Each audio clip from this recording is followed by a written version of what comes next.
नमस्कार, स्वागत है आपका न्यूज बाइस्कोप में। आपके साथ मैं हूं नवीन गुप्ता। कांग्रेस की राज्यसभा सांसद रंजीत रंजन ने पूर्णिया में संवाददाता सम्मेलन आयोजित किया। इस मौके पर उन्होंने कहा कि बिहार में अगर इंडिया गठबंधन की सरकार बनती है तो सभी महिलाओं को प्रति महीने 2,500 रुपये मां बहिन मान योजना के तहत राशि दी जाएगी। उन्होंने कहा कि जहां जहां इंडिया गठबंधन और कांग्रेस की सरकार है वहां ये योजना अन्य नामों से चल रही है। उन्होंने भाजपा पर आरोप लगाया है कि भाजपा ने सिर्फ देश को जुमला दिया है और हकीकत में उनकी एक भी योजना धरातल पर दिखाई नहीं देती है। आपके बीच में कांग्रेस पार्टी की तरफ से कुछ योजनाएं अपनी माँ बहनों के लिए, उनके मान, उनके सम्मान और उनकी आर्थिक मजबूती के लिए कांग्रेस योजना लेके आई है। आप सबको मालूम है कि चंद महीनों में बिहार का चुनाव है और कांग्रेस ने इस देश को, हर प्रदेश को, चाहे युवा हो, चाहे महिला हो, चाहे बच्चियां हो, चाहे किसान हो, चाहे मिडिल क्लास हो, चाहे गरीब हो, चाहे महंगाई हो, उसको कम करने का, लोगों को रोजगार देने का, महिलाओं को सशक्त करने का और शिक्षा नीति को मजबूत करने का इस देश में अहम भूमिका निभाई। हम अपनी एक योजना जो माँ बहन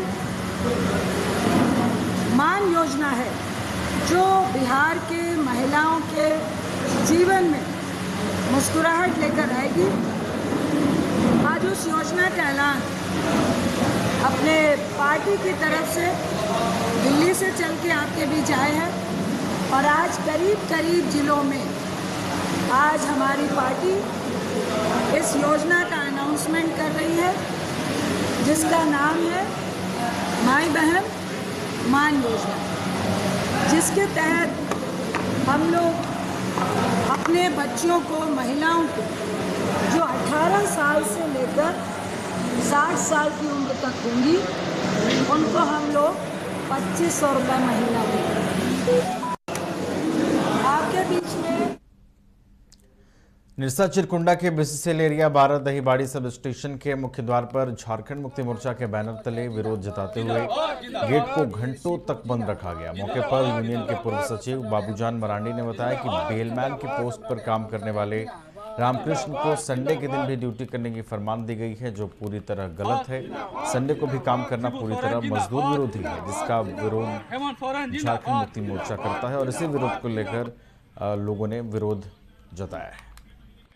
आज देखिए, सुखलाल माझी जो बेलमैन पद पर पोस्टिंग हुआ रामकृष्णा कॉलोनी में, लेकिन उनका जो चिट्ठी इशू हुआ, उस चिट्ठी में यहाँ के इंजीनियर साहब ने लिख दिए कि विदाउट संडे अलाउ कर रहे हैं। तो ये सरासर मजदूर विरोधी नीति कर रहे हैं, मजदूर के ऊपर शोषण कर रहे हैं। अब यहाँ हम लोग लोकल है, यहाँ ज़मीन गया, यहाँ घर गया, फिर भी हमारे ऊपर शोषण होगा तो हम लोग बर्दाश्त नहीं करेंगे।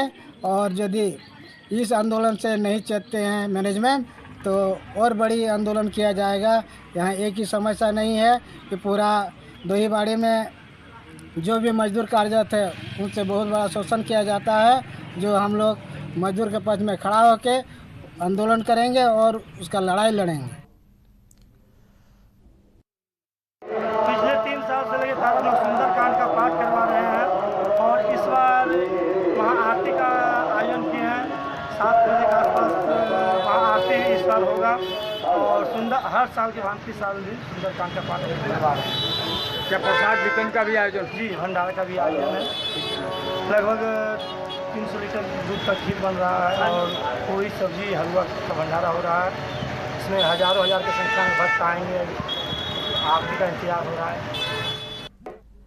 ऑपरेशन सिंदूर की सफलता के बाद लगातार पूरे देश में तिरंगा यात्रा निकाली जा रही है। मोतिहारी के चकिया में भी सेना के सम्मान में तिरंगा यात्रा निकाली गई, जिसका नेतृत्व पिपरा के भाजपा विधायक श्याम बुब्बू यादव ने किया। यह यात्रा पूरे शहर में निकली, जिसमें महिलाएं भी शामिल हुई और सेना के सम्मान में लोग जयकारे लगाते नजर आए।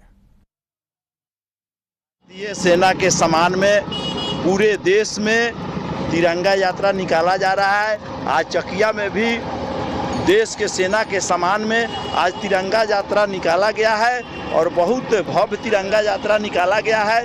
इस अवसर पर जो भारतीय हमारे सेना है, पाकिस्तान में घुसकर आदरणीय प्रधानमंत्री जी के मार्गदर्शन में और सेना का नेतृत्व में जो पाकिस्तान को घुटना टेकाया है, इसलिए भारतीय सेना को बहुत बहुत हम धन्यवाद देते हैं, बहुत बहुत आभार व्यक्त करते हैं। भारतीय सेना के सम्मान में पूरे देश में तिरंगा यात्रा निकाला जा रहा है। गोल जहां 27 वर्षों के सफर में 17,000 से भी अधिक छात्रों ने डॉक्टर एवं इंजीनियर बनकर भरे सफलता की ऊंची उड़ान, जहां साधारण छात्र भी असाधारण सफलता प्राप्त कर बना रहे इतिहास। दूरदर्शी शिक्षाविद श्री विपिन सिंह के मार्गदर्शन में मेडिकल एवं इंजीनियरिंग के लाखों छात्रों के लिए आशा की किरण के रूप में गोल्ड रिजल्ट फैक्ट्री